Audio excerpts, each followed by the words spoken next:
တော့ငါမှတ်မိလားအမတို့လေဒီမှာအပြင်းနဲ့မတူတဲ့နောက်ထပ်အသုံးပြုလို့ရသေးတဲ့ဈေးကွက်ရနောက်ထပ်အားသာချက်ကပါတယ်လေဆိုရင်ကိုလိုချင်တဲ့အရှုံးမြတ်တစ်ခုကိုကိုယ်တိုင်ကန့်တက်ထားလို့ရတယ်လို့ငါတို့ပြောရတယ်လေ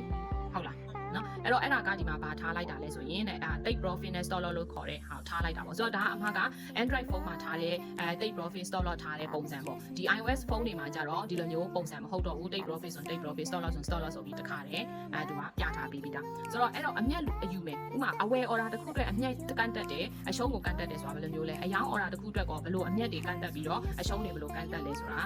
အဲ့တစ်ခုချင်းစီမှာတော့ကြည့်ကြည့်မယ်နော်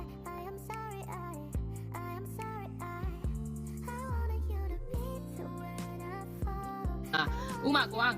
9050မှာဝယ်ထားတယ်လို့ပြောရင်9050ထက်ကိုဘာလုံးမမြတ်မှာလဲတက်မှမြတ်မှာဆိုတော့9060လို့ထားလိုက်ရင်အဲ့ဒါ TP ဘာဖြစ်သွားလဲတိုးသွားတာတနည်းအားဖြင့် TP ကိုပေါင်းပေးလိုက်ရတာဟုတ်လားဒါဆိုရင် TP တိုးရင်ဝယ်ထားတဲ့ order ဆိုရင် SL ကြတော့ဘာဖြစ်သွားမလဲနှုတ်မှာပေါ့အဲ့တော့ဘာဖြစ်လို့လဲဆို तू က SL ဆိုတာအရှုံးခံတဲ့ပမာဏကိုကန့်တက်တာဆိုတော့ဥမာ9050ကနေ9040လို့ထားလိုက်ရင်အဲ့ဒါ SL ဘယ်နဲ့ bit နှုတ်လိုက်တာလဲ